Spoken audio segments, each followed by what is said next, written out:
Hey everyone, this is Alex, and today we're gonna think about buying this.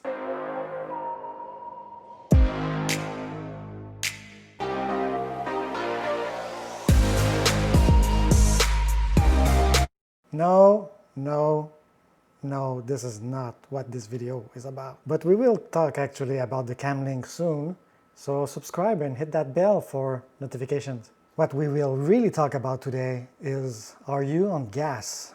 So think about this about a buying guide, or when, what should you buy. I'm not going to talk about brands here, or Canon, Nikon, Sony, or whatever. They're all brand, Panasonic, whatever. We're not going to talk about them specifically, right? We're going to give some examples because I'm going to have some examples, and hopefully this video is going to be short. So when should you buy your next camera? That's the real question. And this can apply to videography, photography, and maybe in pretty much everything in your life. So what is gas? The gear acquisition syndrome, right? You see this awesome publicity, marketing material with the specs that they want you to see, with YouTubers, with reviewers. You want to buy it because? Why exactly you want to buy it? That's the question you need to ask yourself now. And this is going to be more of maybe a business side of buying things. So if you are an amateur or just a hobbyist, this can be helpful too, but maybe you have too much money also and just buy everything. So fine, just go buy them. But my ultimate goal with this video is for you to look at what you really need and if you actually really need it. And maybe not at the shape and form that you think. So as a business standpoint, right? When to buy? Should I buy it? Should I buy it now? Or wait a little bit, because sometimes down the line there are rebates, right? If you look just, for example, at the Canon R, right? Or the RP, I can't remember. I'm going to put it here. So there's the launch price and there is the price now. Pretty big difference, right? Obviously, there are some times that you can actually buy things that will be cheaper for you. So if you don't need them absolutely now, because maybe sometimes you can get hypnotized by the marketing, yeah. But businesses like Canon, Nikon, Sony, they have awesome marketing teams, right? And their goal is to sell to you everything. And look at your shelves right now behind you or in front, whatever your shelves are. You probably have an equipment that you didn't use for at least a year. That's a sign that you bought something for nothing. That's a sign that you spent money for nothing. And that's a sign that you actually try something and it didn't work, so that all that time was wasted. So all for nothing. So why not do the research first?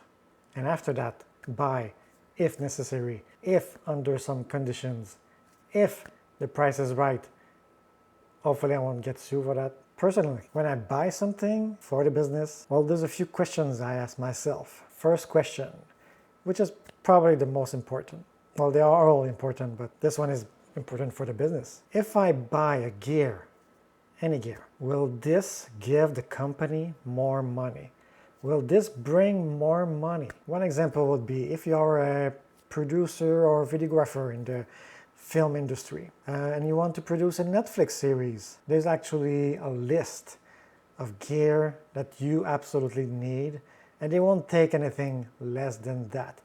Of course, there are some exceptions, but basically you have a list of gear and you actually need that if you want to produce for Netflix directly. But if we exclude Netflix, when did your client ask you what type of lens or gear you had, right? Probably look at your portfolio, your rolls, whatever, your reel, and they liked what they saw and they want to reproduce it for their brand, for the company, for their everything they want. Second question, can you rent it? If you buy a new gear, let's say a new camera, 5,000, 10,000, it doesn't matter. Renting that equipment will cost you about 20, 130 of the price. And they're gonna give you some equipment, batteries, cameras, lens, everything, right? Which you will rent too, but it's gonna be a whole package. But you can use it, and after that, bring it back and you didn't spend 5-10K. And if you don't need to use it anymore, well, it's way better to rent it than to buy it, obviously. And I'll give an example. In my case, I was doing pictures for architects, and of course I really like the 14 millimeters or the tilt shift lens that Canon has, which are awesome, but buying those cost a lot. So I rented one lens about 5 times, and that was awesome. And I didn't pay the whole price of the lens, of course, but currently I don't do architects anymore. So I would say that renting was way better for me in that case. Third question, if you buy something, can it eliminate a huge annoyance that you have? Now, what is an annoyance? Is it, oh, I would like to do... No, that's not an annoyance. An annoyance is something that really break your creativity or tear you apart. And I'll give an example for me. Taxes. Doing taxes. So before I was doing all my invoices with Excel or any spreadsheet, and at the end I told myself, after a year actually, I bought a software, and the software is awesome. So I put all my invoices in it, expenses, and to do the taxes I click at 3 places, and the taxes are easy peasy to do now. And that's such an annoyance that I removed from my entire workflow. So that was blocking me. Well, I didn't say I had nightmares, but maybe.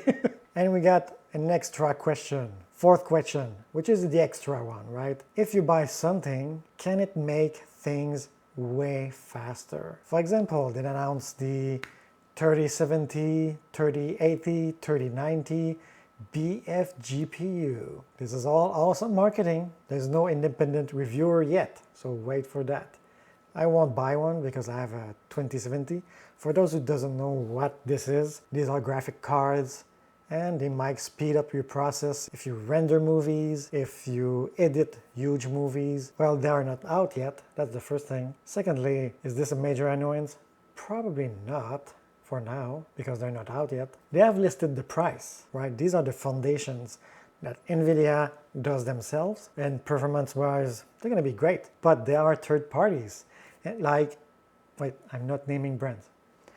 But those third parties will make their own version of the card, and sometimes performance are a little bit better, prices are a little bit better. So should you buy them? Maybe not. Are you editing 8K? Probably not. Do you have 24 layers? Probably not. Wait for the reviews. And if your machine right now with your workflow is going great and you don't have any slowdowns on your PC, Mac, whatever, well, you don't need that. So when is it time to change then? It's actually when you're there, when the path will lead you there. If you are starting up as a videographer, you probably don't need a red, right? You'll progress through contracts, and eventually maybe Netflix is gonna make you an offer for you or your team, and then, okay, you'll have to buy a red, and you'll be there on the path. When do you need a long lens to get those birds? Well, that's different because you may want to take pictures of birds right away. But there are some options that are cheaper than others, and you can start with those cheaper lenses and eventually go with the one that costs way more. Hopefully that was helpful for you guys. Subscribe for more if you like that type of content, and we'll see you in the next video.